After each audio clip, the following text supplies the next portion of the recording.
Selamat pagi anak-anak.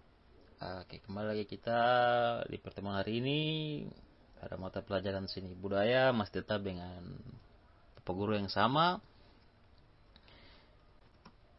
Hari ini kita akan belajar mengenai seni tari dan Bapak akan menjelaskannya lebih jauh lagi, lebih daripada apa yang kalian sampaikan pada tugas yang kemarin ya.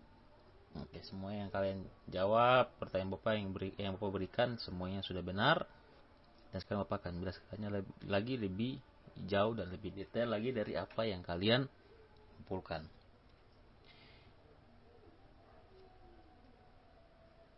Tari di sini adalah ekspresi perasaan manusia yang diungkapkan lewat gerak ritmis dan indah yang mengalami stilasi maupun distorsi. Stilasi dan distorsi di sini Bapak garis bawah ya, seperti yang kalian pernah belajar pada semester kemarin di seni rupa 2 dimensi dan 3 dimensi.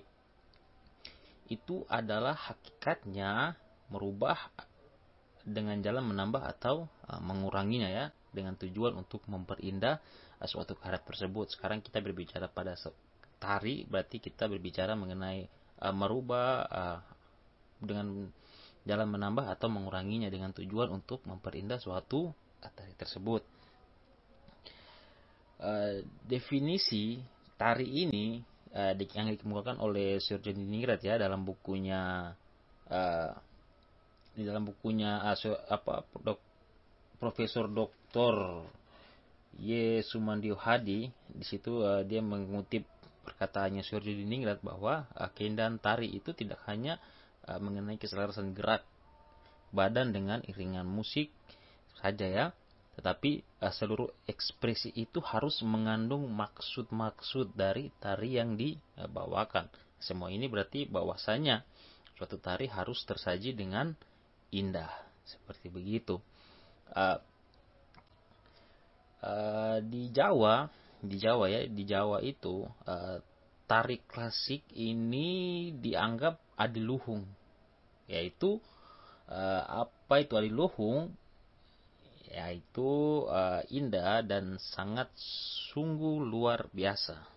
Seperti begitu. Jadi di Jawa itu menganggap kesenian tari ini dianggap sesuatu yang adiluhung. Sama halnya juga dengan kita di sini ya, tari itu adalah sesuatu yang indah dan sangat sungguh luar biasa. Seperti begitu. Tadi kita berbicara mengenai maksud-maksud ya, apa yang diungkapkan oleh Sir Diningrat itu berarti kita berbicara mengenai bahasa, begitu. Karena di sini tari dan bahasa itu tidak terlepas, saling berkaitan. Walaupun secara teknis itu praktiknya berbeda ya, namun di dalam tari itu diibaratkan sebagai kalimat gerak, begitu. Jadi kalimat gerak yang disampaikan itu mengandung makna, mengandung bahasa yang disampaikan sehingga menyampaikan suatu maksud-maksud tertentu, seperti begitu ya. Perbedaan terletak pada kompleksitas unsur-unsur gaya di dalamnya, seperti begitu. Jadi perbedaan antara tari dan bahasa ini terletak pada kompleksitas unsur-unsur gaya di dalamnya, karena gaya di dalam tari itu adalah multidimensi yang harus menunjukkan suatu kesatuan yang utuh dalam pencitraannya dalam suatu tari itu ya. Artinya gaya tari ini haruslah mempresentasikan unsur-unsur gaya musiknya, kemudian tata rias dan busananya serta ornamen geraknya. Tak lupa juga ada properti-properti yang disampaikan ya, yang ditampilkan maksudnya. Jadi di situ itu semua saling berkaitan, karena di dalam tari itu harus mempresentasikan itu yang Bapak sebutkan, musiknya itu harus selaras dengan tata riasnya, busananya, terus ornamen geraknya, kemudian harus sesuai juga dengan properti tarinya. Seperti yang kalian bisa lihat di gambar yang Bapak sudah tampilkan ini, ada tari-tarian daerah ya, dari Papua khususnya wilayah selatan di Merauke ini yang Bapak tampilkan. Oke, di gambar pertama yang kalian lihat ada sekelompok pemuda ya yang sedang menabuh tifa, ada yang meniup fu ya. Fu itu terbuat dari bambu yang seperti kalian di awal ini di gambar paling pertama. Kemudian ada seseorang yang menangis yang kalian di gambar ketiga ini ada seseorang yang menangis, ada yang berteriak, ada yang semuanya mengangkat tangannya. Kemudian di bawahnya juga ada seekor ya burung cendrawasih jantan dan betina ya. Ini yang sedang bercumbu seperti yang kalian lihat di sini. Seperti begitu. Itu menyampaikan, sebab di sini menyampaikan maksud-maksud tertentu ya kan, tergantung konteksnya seperti apa. Kemudian ada seseorang juga di sini yang memakai atribut-atribut adat. Kemudian kita terlepas dari yang tadi Bapak jelaskan, ada di sini gambar yang mungkin kalian rasa asing. Kenapa sih Bapak menunjukkan foto-foto di sini yang sebenarnya apa sih ini? Oke, ini adalah di mana dokumentasi pada saat sebelum pementasan tari kontemporer atau mungkin lebih akrab kalian dengar dengan modern dance seperti begitu. Itu situ ada kebetulan Bapak juga sempat terlibat di dalam itu semua. Ya Bapak tampilkan di sini pada saat sebelum tampil ya. Oke, seperti begitu. Ini yang Bapak sebutkan bahwa suatu seni tari itu tidak terlepas dari maksud ya, maksud yang disampaikan, tidak terlepas dari gaya musiknya, gaya tarinya, terus pokoknya yang unsur-unsur semua yang ada di dalamnya itu. Tak terlupakan juga ada unsur-unsur yang berkaitan dengan keindahan itu. Seperti begitu. Oke, kita akan bahas nanti lebih jauh lagi ya. Kemudian di sini Bapak ada tampilkan kerangka pikir ya, kerangka pikir dari seni tari tersebut. Nah, seni tari ini memiliki jenis ya, seperti kalian lihat ini. Bapak sengaja memberikan tanda panah ini mengarah ke jenis tari, kemudian dari jenis tari ini mengarah kembali ke seni tari. Oke, ini memiliki maksudnya. Oke, nanti Bapak akan jelaskan itu. Di sini jenis tari ini terdapat 3 bagian atau terdapat 3 ya. Yang pertama ada tari tradisional, kemudian tari kreasi baru, kemudian tari kontemporer. Nah, ketiga ini kalian lihat itu garis hitam ini semua saling berhubungan, saling terhubung. Kemudian terbagi menjadi dua kotak lagi di bawahnya, yaitu tari-tari ini tidak terlepas dari solo, duet, dan trio atau dalam jumlah yang besar seperti begitu. Kemudian kalian lihat kembali lagi ke atas, tanda panah ini kembali ke seni tari ya. Di dalam seni tari itu tidak terlepas dari unsur-unsur di dalamnya. Yang pertama ada unsur utama dan unsur pendukung ya. Ini 2 unsur yang memang sangat berperan penting di dalam suatu tari. Ada unsur wiraga ya, yang di dalam unsur utama itu ada unsur wiraga, wirasa dengan wirama. Kemudian di dalam unsur pendukung itu ada ragam gerak, tata busana, tata rias, pola lantai, properti tari. Dan kedua ini, oke, itu kalian lihat ada tanda panah lagi mengarah ke elemen tari. Karena di dalam unsur utama dan unsur pendukung ini tidak terlepas juga dari elemen tari. Apa itu elemen tari? Nah, kita akan bahas nanti lebih jauh lagi ya di slide berikutnya. Oke, elemen tari ini terbagi atas 3 juga. Tenaga, ruang, dan waktu. Seperti begitu.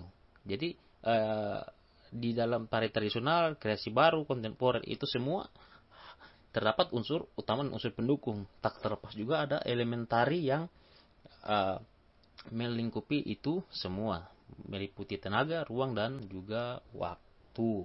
Seperti begitu. Dan kemudian tari-tari tersebut bisa ditampilkan secara solo, duet, atau trio maupun dalam jumlah yang lebih besar.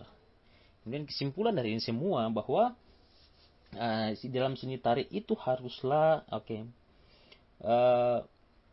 unsur-unsur utama ini dan pendukung ini dan juga elemen tari ini semuanya saling berpadu ya, saling berpadu dalam mencapai suatu penampilan yang indah, yang menarik, dan lain sebagainya. Oke, kita akan membahas lagi lebih jauh di slide-slide berikutnya. Oke, sekarang kita akan masuk kepada jenis-jenis tari ya. Di sini jenis tari yang pertama ada tari tradisional. Tari tradisional ini kalian ada 3 gambar Bapak tampilkan di sini. Yang pertama tari yang berasal dari Biak, kemudian dari wilayah selatan Papua yaitu Merauke, kemudian ada dari Kimam ya. Di sini ini disebut dengan tarian tradisional. Tari tradisional ini apa sih sebenarnya?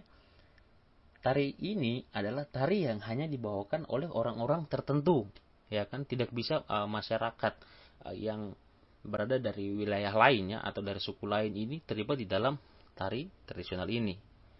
Oke, hanya orang-orang tertentu ya untuk tari tradisional. Beda dengan tari kreasi baru, siapa saja bisa terlibat di dalam tari ini. Ya kan? Seperti yang kalian lihat ada dua gambar Bapak tampilkan. Ada pemuda-pemuda, ya kan, kalian bisa lihat dari warna kulit, ya kan. Ini adalah bukti bahwa tari kreasi ini bisa ditampilkan dan bisa ditarikan dan bisa dibawakan juga oleh siapapun. Ini yang disebut dengan tari kreasi baru. Kemudian ada tari kontemporer. Oke, untuk tari kontemporer ini sendiri yang tadi Bapak sudah jelaskan, ada yang disebut dengan modern dance ini. Oke, itu yang tadi Bapak sudah tampilkan salah satu ya, tari kontemporer ini. Seperti mungkin kalian bisa lihat mungkin tarian apa saja. Oke, yang penting tidak terlibat dari dalam tari kreasi baru itu. Tari yang bebas ya, tari yang bebas. Mungkin kita kolaborasi tari dari Nusantara itu juga termasuk ke dalam tari kreasi baru ya kan. Kemudian tari kontemporer ini lebih bebas lagi, seperti begitu. Oke, jelas ya. Oke, untuk kalian mau melihat tari kontemporer itu seperti apa, kalian bisa lihat ini nanti di sini Bapak sengaja tampilkan ada Java Bokis dengan Most Wanted. Kru ini adalah dua grup dance yang Bapak anggap luar biasa ya. Seperti begitu. Nanti kalian bisa lihat lagi di YouTube atau mungkin di Google, kalian bisa searching ya, terserah kalian.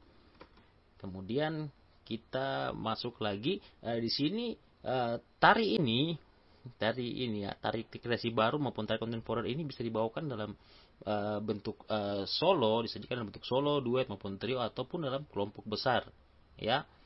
Oke, kebetulan di sini yang Bapak tampilkan ini hanya dalam jumlah yang lebih besar ya, tetapi tidak bentuk kemungkinan juga tari ini bisa dibawakan dalam bentuk penyajiannya solo, duet ataupun trio, terkecuali tari tradisional. Karena tari tradisional ini identik dengan sekelompok orang atau mungkin yang lebih besar lagi ya kan, tarian massal ini yang biasa disajikan di dalam tari tradisional ya, seperti begitu. Kemudian kita masuk ke unsur utama. Unsur utama yang pertama ada wiraga. Oke, kalian lihat di sini gerak. Wiraga atau gerak. Gerak ini adalah suatu kesatuan dari kaki sampai dengan kepala, itu yang disebut dengan gerak. Karena dari kaki sampai dengan kepala itu memiliki satu kesatuan yang tidak bisa dilepaskan. Karena dari satu kesatuan gerak itulah yang memberikan satu penampilan yang terlihat indah, menarik ya kan. Sampai dengan kalau kita berbicara muka, berarti kita berbicara mengenai mimik mukanya itu seperti bagaimana, di satu segi kita seperti bagaimana ya kan. Oke, itu kita akan masuk seperti begitu. Jadi intinya wiraga ini adalah suatu gerak dari kaki sampai dengan kepala yang semuanya merupakan suatu kesatuan yang tidak dapat terpisahkan, seperti begitu. Kemudian ada unsur utama. Unsur utama yang berikutnya ini ada wirama. Wirama atau irama. Kita berbicara mengenai irama ini berarti kita berbicara mengenai bentuk iringan. Bentuk iringan ini berarti adalah musik ya, musik yang kita sajikan, yang kita bawakan itu seperti bagaimana. Karena di dalam bentuk iringan musik ini ada bentuk iringan eksternal. Eksternal ini yang seperti kalian lihat di gambar ini adalah bentuk iringan yang berasal dari luar diri penari ya. Seperti yang kalian bisa lihat di sini ada alat musik yang digunakan.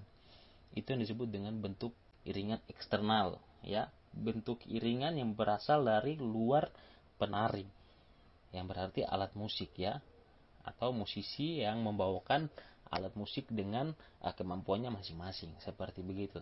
Tetapi ada juga bentuk iringan internal. Bentuk iringan internal ini sendiri berasal dari diri penari ya.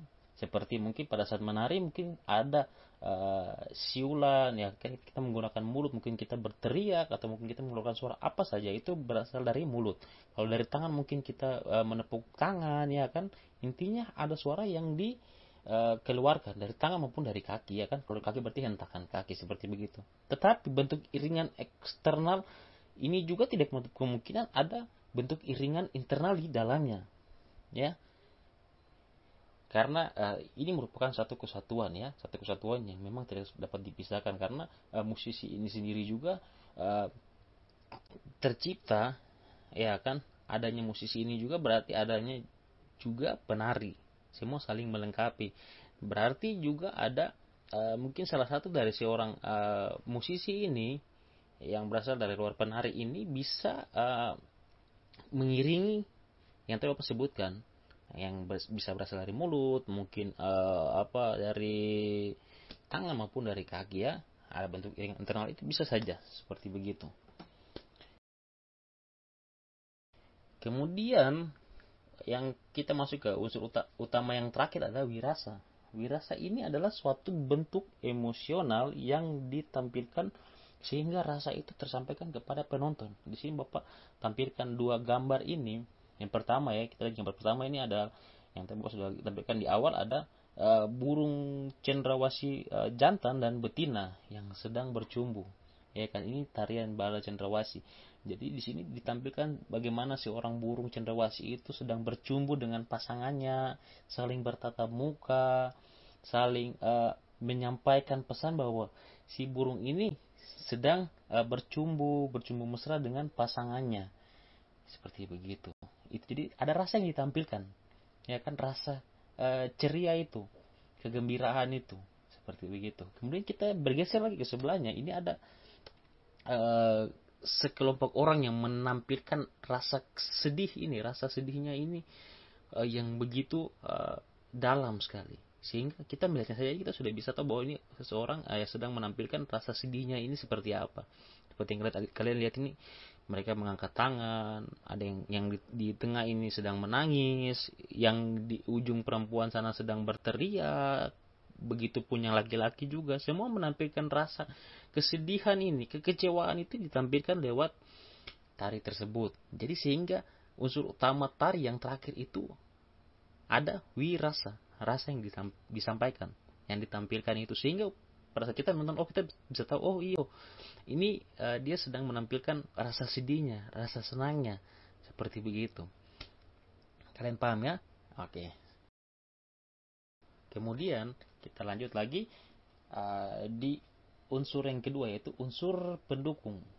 Unsur pendukung ini ada meliputi ragam gerak ya, ragam gerak murni, dan juga ada ragam gerak maknawi. Maknawi ini meliputi imitatif maupun mimitif ya. Oke, kita masuk dulu ke dalam ragam gerak murni. Ragam gerak murni ini tadi Bapak jelaskan, ragam gerak murni ini adalah ragam gerak yang bisa kita lihat itu di dalam suatu tari kontemporer ya, atau modern dance ini, yang hanya mementingkan faktor keindahan saja ya. Oke, kalian garis bawahi faktor keindahan saja ya. Tetapi kalian ingat dan perlu kalian tahu bahwa tidak semuanya tari yang Bapak juga sebutkan tadi, modern dance itu hanya menampilkan faktor keindahan saja ya. Ada juga yang memberikan maksud-maksud di dalam tari itu. Begitu. Tinggal tergantung bagaimana si pembawa atau mungkin si koreografernya itu, si penata tarinya itu. Seperti begitu. Jadi tidak menutup kemungkinan coba di dalam ragam gerak murni hanya mementingkan keindahan saja ini, tidak ada maksud yang disampaikan. Itu semua bisa ada maksud, seperti begitu. Kemudian kita lanjut ke ragam gerak maknawi. Ragam gerak maknawi ini adalah suatu gerak yang memiliki arti yang sangat jelas, seperti begitu. Ya, suatu arti yang sangat jelas. Ini terbagi atas dua, ada imitatif dan mimitif. Imitatif ini adalah suatu ragam gerak ini ya, yang menirukan binatang maupun alam. Oke, di sini yang Bapak tampilkan adalah binatang ya, seekor burung ya. Ada seekor burung cendrawasih jantan dan seekor burung cendrawasih betina yang sedang bercumbu, seperti yang Bapak jelaskan ya di wirasa tadi. Jadi di sini tarian yang kita sampaikan ini bisa kita menirukan alam maupun binatang. Begitu. Kalau kita menirukan binatang, berarti kita bisa menirukan, yang pertama yang Bapak sebutkan tadi ini adalah burung cendrawasih. Mungkin kita bisa menirukan kanguru seperti bagaimana ya kan, cara menarinya, kita buat suatu tari kreasi baru ini disebut dengan tari kreasi baru. Seperti begitu. Kita menirukan kebiasaan dari si kasuari ataupun mungkin kanguru ya kan, seperti begitu, bebas kita mau menirukan binatang apa saja maupun alam. kita bisa menirukan mungkin pohon seperti bagaimana ya. Kemudian kita lanjut ke mimitif. Mimitif ini adalah suatu gerak yang menirukan gerak-gerik manusia. Seperti begitu. Kalian bisa lihat di gambar ini adalah seseorang yang sedang mengendap ya, melihat hewan buruannya di dalam tari ini. Seperti begitu. Kita lihat bagaimana dia memegang busurnya, mengambil ancang-ancang ya. Ini adalah suatu gerak-gerik manusia ya, pada saat mungkin dia mau berburu atau mungkin melihat suatu hewan buruannya. Seperti begitu. Jadi di dalam ragam gerak ini ya kan, ini lebih mengarah ke dalam tari kreasi baru. Tari kreasi baru karena di sini dia menirukan begitu ya, menirukan gerak-gerik manusia maupun gerak-gerik binatang maupun alam ya, seperti begitu ditampilkan. Tetapi yang perlu kalian ingat juga bahwa di dalam gerak-gerik yang ini, imitatif maupun mimitif ini, pasti ada part-part atau mungkin salah satu geraknya ya yang juga hanya mementingkan faktor keindahan ya. Itu yang disebut juga ragam gerak muri seperti yang Bapak jelaskan di awal. Pasti ada salah satu atau mungkin beberapa gerak itu yang ditampilkan hanya mementingkan faktor keindahan saja. Seperti begitu. Mungkin pada saat dia menggoyangkan pinggangnya atau mungkin mengangkat tangannya sedikit, kakinya mungkin mungkin terantuk atau mungkin seperti ya yang kalian lihat hanya mementingkan faktor gerakan saja, mementingkan faktor keindahan saja, seperti begitu. Kemudian di dalam unsur pendukung juga ada tata busana ya, atau kostum. Tata busana ini berkaitan dengan kostum. Kemudian kostum ini pun juga terbagi atas kostum tari tradisional maupun tari non tradisional, seperti begitu.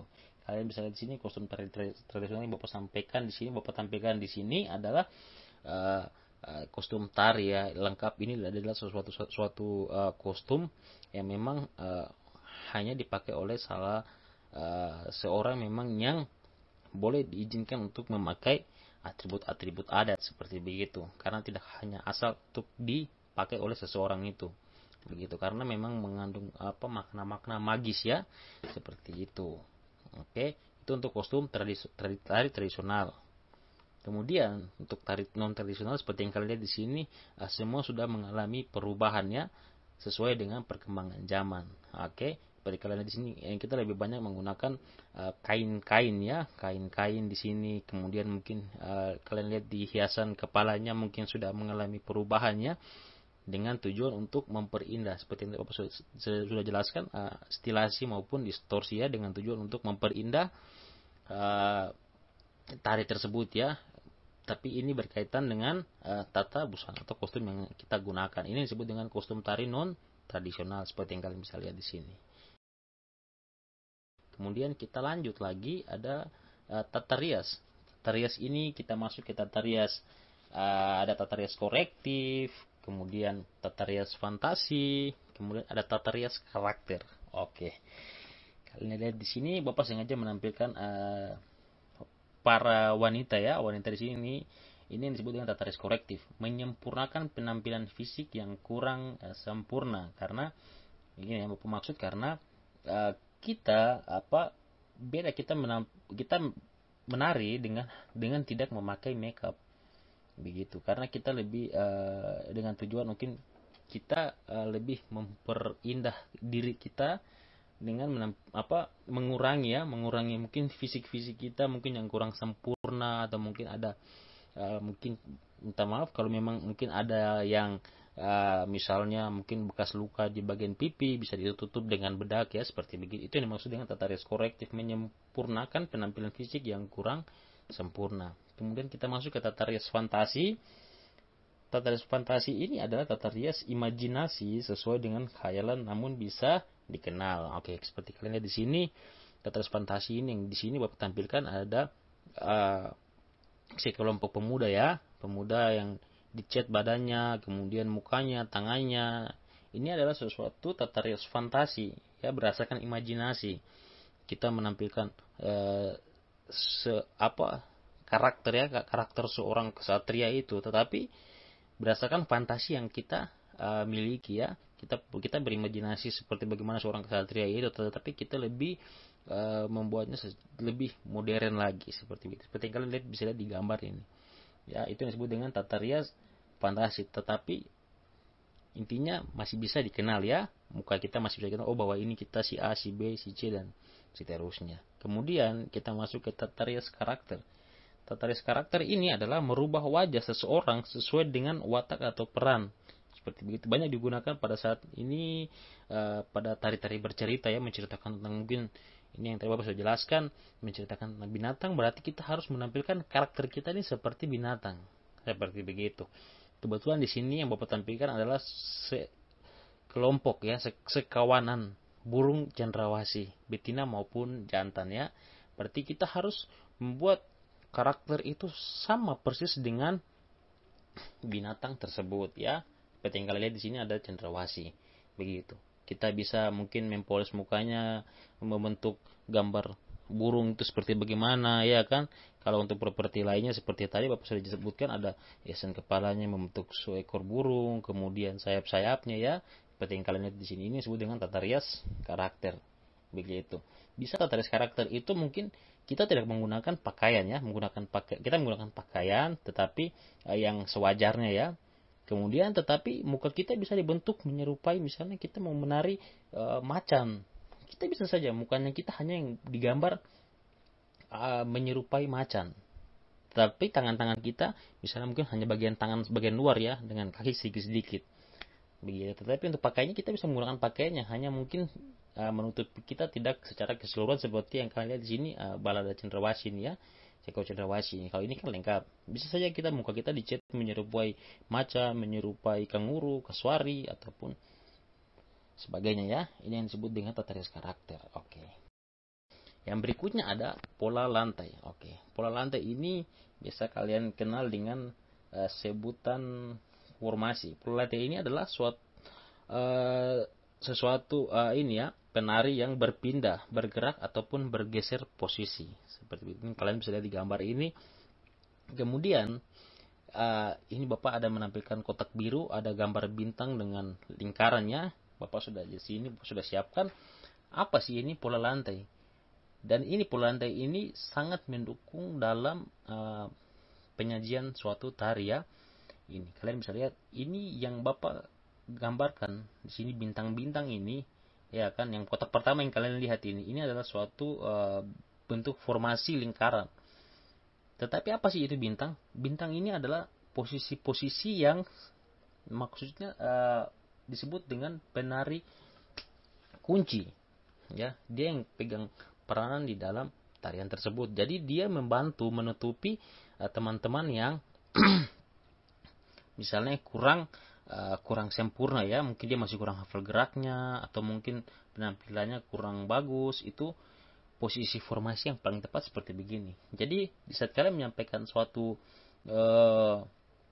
tarian itu pasti ada penari-penari kunci di dalamnya seperti begitu. Ini salah satu formasi. Kalau lingkaran berarti posisi yang bintang ini adalah posisi penari kunci seperti begitu. Begitupun di sebelahnya ya. Kalian lihat di kotak yang kedua ini, yang bintang ini adalah penari-penari kunci. Dia melindungi penari-penari yang masih mungkin penampilannya kurang sempurna seperti begitu ya. Ini adalah salah satu contoh yang bisa kalian lihat di sini.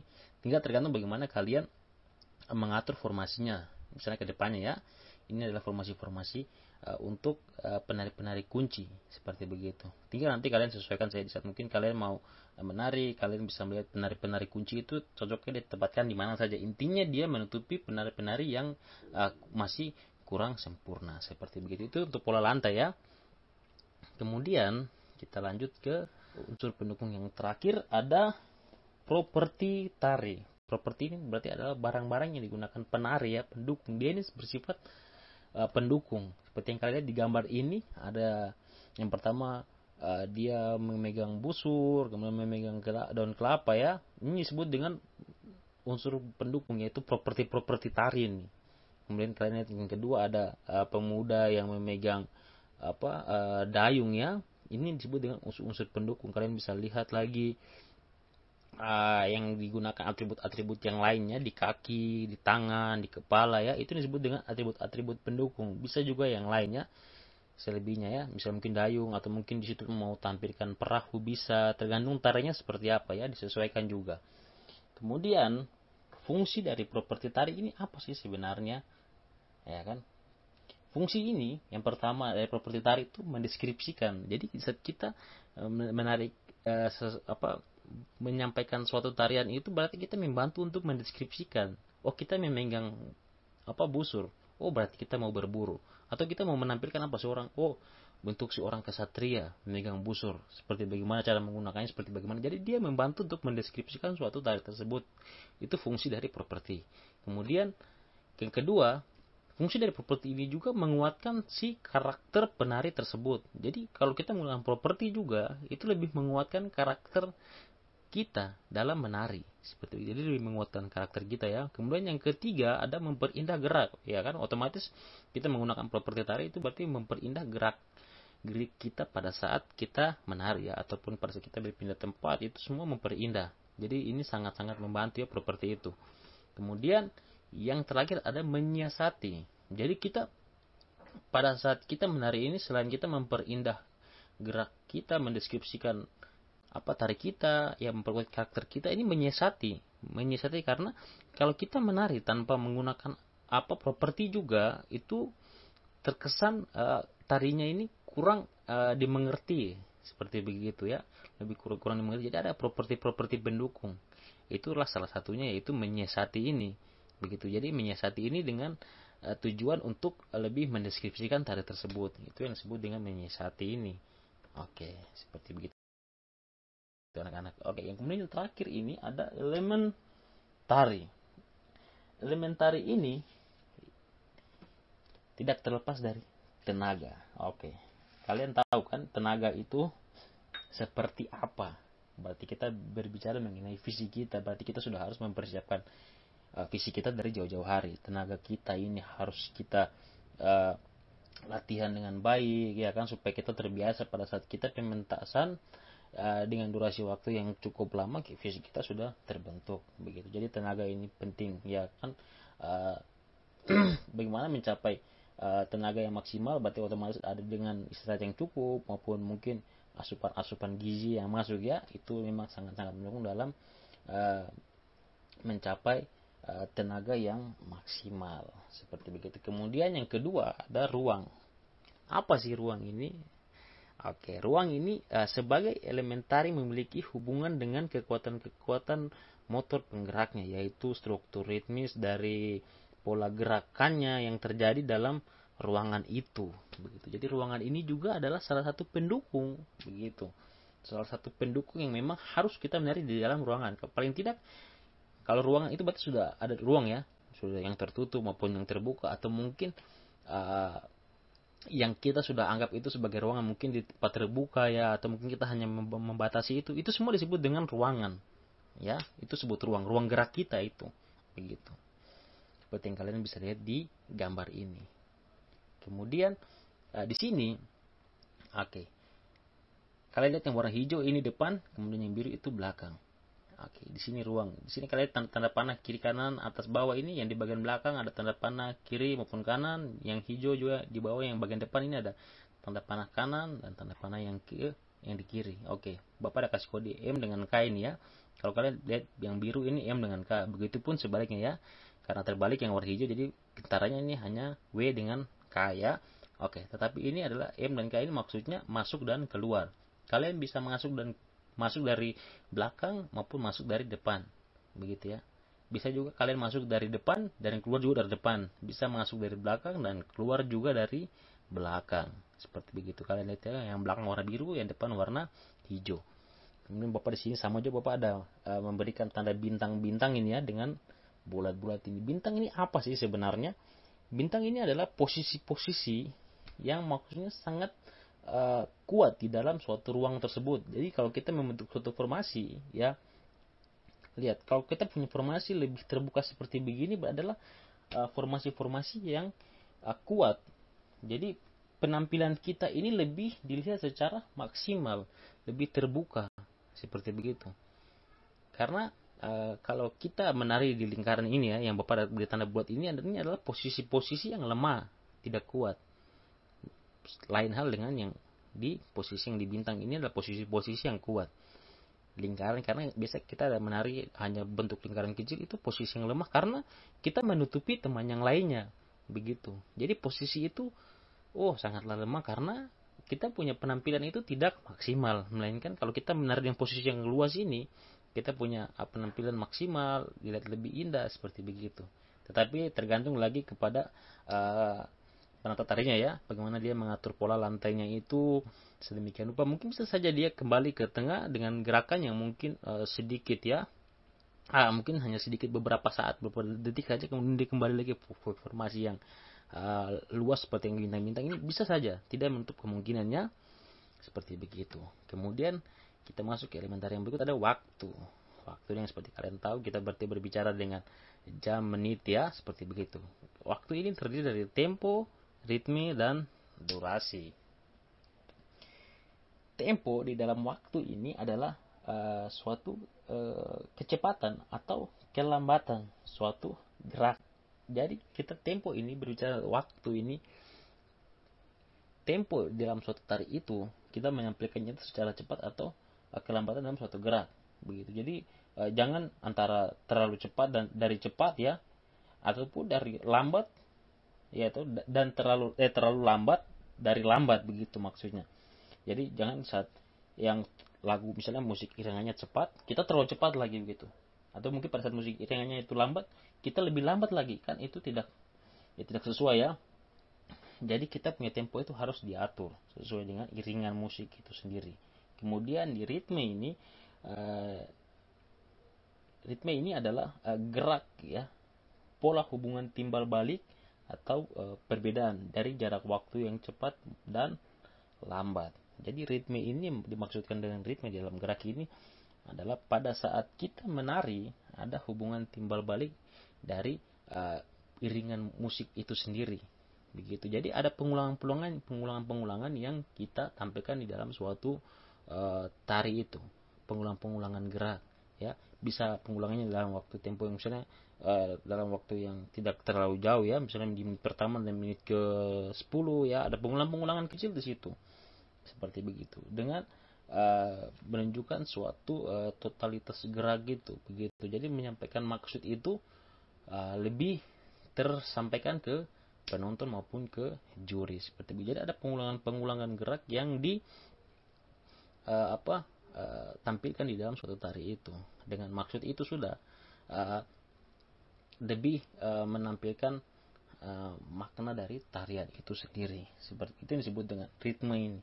Begitu, ritme tari itu. Jadi kita harus menari tetap sesuai dengan iringan itu, ya. Sesuai dengan iringan. Jangan yang seperti tadi yang Bapak bilang, jangan kita terlalu cepat ya, jangan terlalu lambat seperti tadi tempo itu. Jadi ada pengulangan di situ. Kemudian durasi ini berkaitan dengan berapa lama kita menari, seperti begitu. Durasi ini misalnya terlalu cepat juga maknanya kurang tersampaikan, terlalu lama juga yang ditakutkan adalah tenaga kita berkurang, seperti begitu. Jadi kita berada di tengah-tengahnya, jangan terlalu lambat dan juga jangan terlalu cepat. Intinya semua itu saling berkaitan ya. Tenaga, ruang, dan waktu itu semua saling berkaitan ya. Di dalam ruang itu juga kita menari berdasarkan tempo, ritme, dan durasi, dan juga tenaga. Kemudian di dalam tari itu juga kita menari itu juga tidak terlepas juga dari musik itu, musik ya, tidak terlepas dari busana, rias, pola lantai, properti ya, tidak terlepas juga dari unsur utama tadi, wiraga, wirasa maupun irama, seperti begitu. Jadi semua itu saling berhubungan ya, semua saling mempunyai porsi masing-masing dan semua saling berkaitan. Seperti Bapak sudah jelaskan di dalam kerangka pikir itu semua saling berkaitan ya. Seperti begitu. Kemudian kita masuk ke tugas. Oke, untuk tugas ini Bapak akan memberikan kalian satu tugas saja, yaitu rekamlah satu tari tradisional yang dibawakan dari daerah asal dengan menggunakan atribut daerah Anda masing-masing. Jadi kalian merekam tarian ya, tari dari daerah Anda masing-masing yang seperti kalian Bapak sudah berikan tugas yang kemarin ya. Jadi kalian membuat suatu merekam atau tarian dari daerah Anda masing-masing dengan menggunakan atribut ya, atribut yang seperti kalian tahu tadi ya, atribut itu seperti apa ya. Oke, Bapak berikan contoh. Saya misalnya kalau kalian di rumah ada busana ya, busana dari daerah Anda bisa digunakan, atau mungkin yang menggambarkan mewakili dari tari dari daerah Anda bisa kalian gunakan seperti begitu ya. Intinya kalian merekam tari tradisional Anda dari daerah Anda masing-masing dengan durasi waktu minimal 20 detik ya, dan maksimal 30 detik. Tidak lewat dari 30, tidak dari 30 detik dan tidak kurang dari 20 detik. Bisa kalian mungkin merekamnya 25 atau mungkin 28 detik bisa. Intinya tidak lewat dari 30 detik ataupun kurang dari 20 detik ya. Gampang saja ya. Seperti begitu. Jelas? Kemudian yang terakhir, Bapak ucapkan terima kasih.